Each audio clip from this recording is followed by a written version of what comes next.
Mantrailing, a search method to locate fugitives and missing or lost people by using specifically trained trailing search dogs. Humans have used dogs and their ability to search and follow a specific scent for centuries. The first written record of hounds hunting humans based on their own scent was in 1307 Scotland. The trailing search method is not new, and in the world of working dogs has been in the United States since the days of the early colonies, starting in the late 1600s, when bloodhounds were imported to help stem the tide of abducted and missing colonists. Trailing using a dog's natural ability to follow scent or prey. In our case, this natural ability is modified and dogs are taught to follow a specific scent of one or more people. Although we have new search technologies available such as GPS, GPR, or thermovision, specifically trained trailing search dogs are still one of the best resources available to search and rescue or police operations. Statistics show that many people go missing every year. Properly trained trailing search teams can often assist police agencies in locating the subjects of searches. The key to successful trailing dog deployment is having a qualified team available within the time of the dog's best ability to use its trailing skills. This time frame is usually under 12 hours. If there is a problem with trailing dog deployment, it usually is related to being deployed too late, when the scent is too old, or not being deployed at all. There are many searches for missing people at risk that never see the use of a man trailer, or at a time when it is simply too late. Police and rescue units stand a far better chance of locating their missing person or discovering evidence of the missing person's path of travel if a high-drive, properly trained man trailer is used shortly after the subject of the search has disappeared. Children, the elderly, patients with mental disorders, all go missing in large numbers each and every year. Many people get lost while hiking just due to simple disorientation. There are some who walk off with the mindset to take their own lives.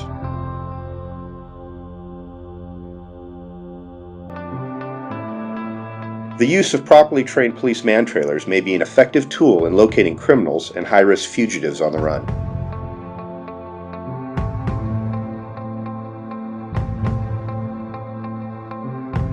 Trailing is a natural canine method of following the scent of one target, or in this case, a human subject.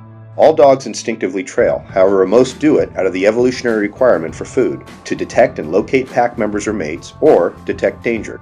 A man trailer has been trained to follow only one human scent. Empirical evidence seems to show that the dogs have an ability to select one specific human odor, and that an individual's human odor may be unique.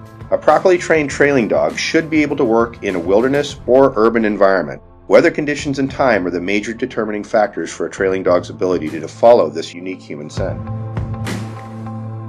It is important that certain protocols are followed if a man trailer is going to have a chance of success. First and foremost, the dog must be scented on an uncontaminated scent source that's been touched or worn by the missing person. The PLS, or place last seen of the missing, such as a parking lot, the person's home, or sections of woods in a park, must be protected from human contamination while waiting for the man trailer to arrive. The man trailer must have a clear scent picture, and numerous searchers walking around the PLS may confuse that scent picture. Scent may dissipate with unfavorable weather conditions or after too much time has passed. Studies of actual police man trailers in the United States have shown that the highest rate of success for man trailing search dogs is within about 6 hours or under 12 hours from the time the subject of the search went missing.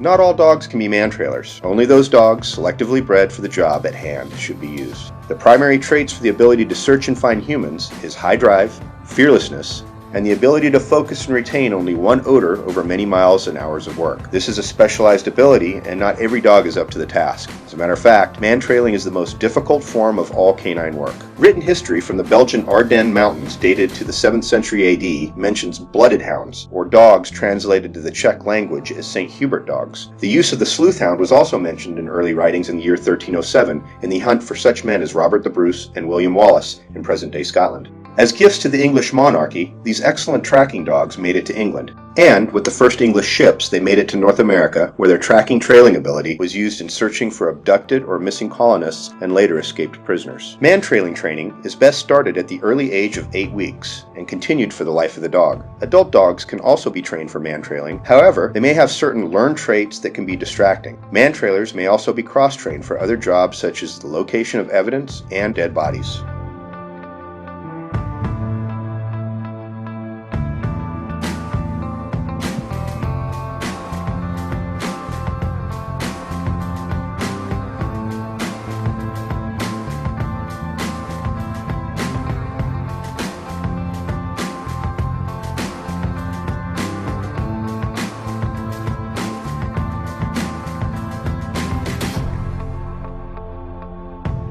The mantrailer uses all of its instinctual traits to hunt for its subject. The scent of the missing may not always be directly in the footsteps or path they walked. At times, the scent may drift to other locations. Just like the wolf, a solid mantrailer will use all of its natural abilities to calculate the location of the subject and hopefully find them.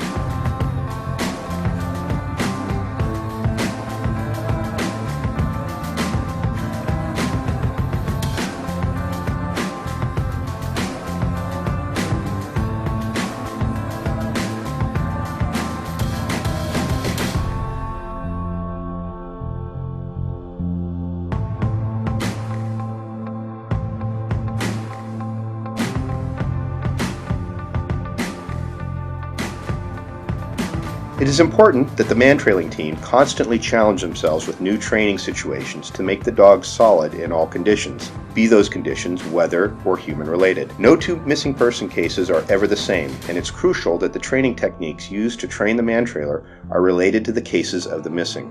For example, if the missing person left from a crowded 4-story apartment complex, the dog must have experience working in those conditions. A good handler will allow his dogs to acclimate to the area of the search for a short time before actually starting to trail. This time allows the dog to catalog all of the odors in and around the area and allows for less distraction once the dog is actually started. The dog will want to smell everything anyway, and it's best to give him this chance before you start looking for the missing subject. Reading the dog's body language is the way a handler interprets what the dog is following and how the scent path might have been laid. Think of this like translating English to Slovak. It takes practice and skill. If the translation is not right, the meaning may be lost. In the case of the trailing dog and the handler, the missing may not be found if something is lost in translation.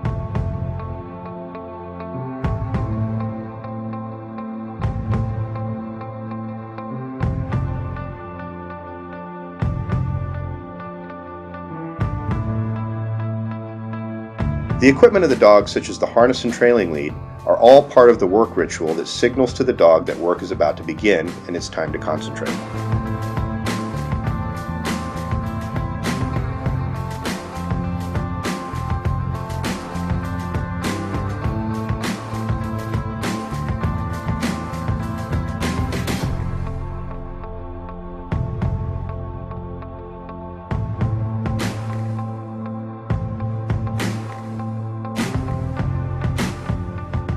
There are many ways how to imprint the dog with a scent article.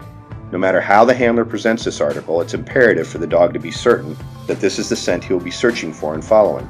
Up until now, it was the handler who was in charge of the scene, but now it's the dog that takes the leading role. Dogs in the wild communicate with one another through their body language.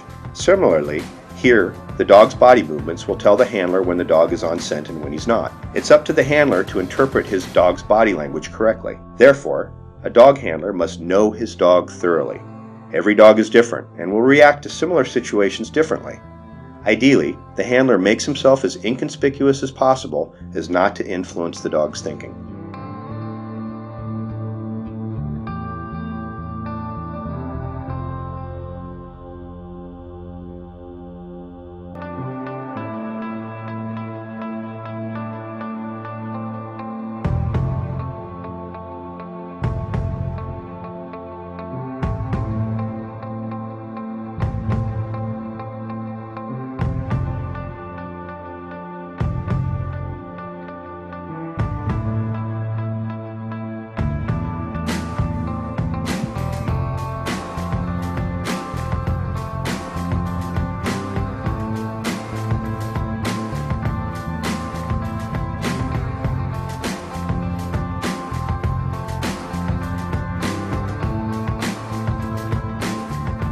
A properly trained mantrailer should be able to work through many different human odors to follow and locate one particular human scent.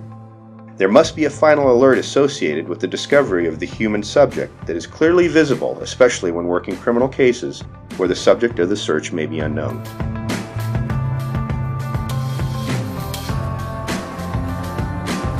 Success and positive outcome comes with years of training with the natural abilities of both the handler and his dog. Each team is different, therefore it's wise to train with the best instructors who know how to guide the team to victory.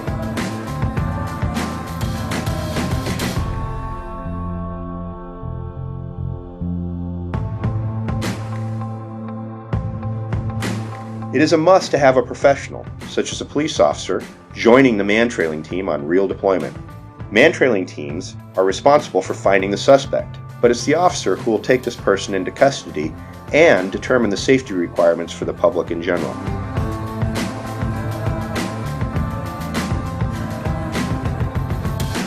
Mantrailing is a very unique line of work, and the need for the dog handler to stay physically fit is mandatory. A missing person trail can go on for many miles and many hours. A handler's best form of training is to run in the conditions that he or she will work. If the mountains are such a place of much mantrailing work, the handler must practice running in that environment with the equipment he will run in. If you hunt in boots, you must run in boots. Train hard, work easy.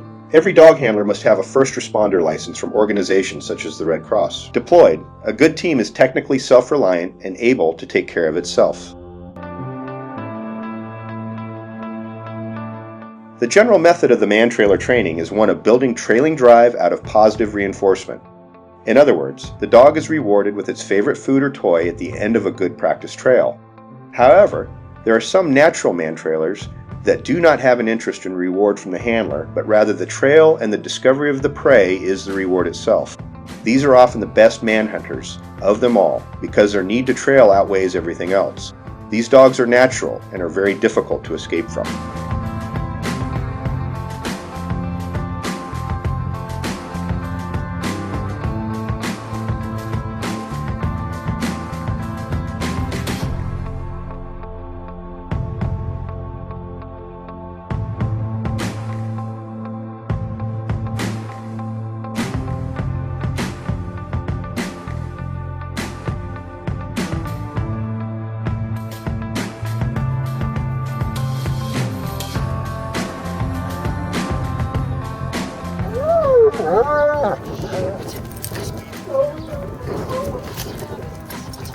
Healthy handler-dog relationships, team spirit, and mutual understanding make up a solid foundation for a team that will, one day, save human lives.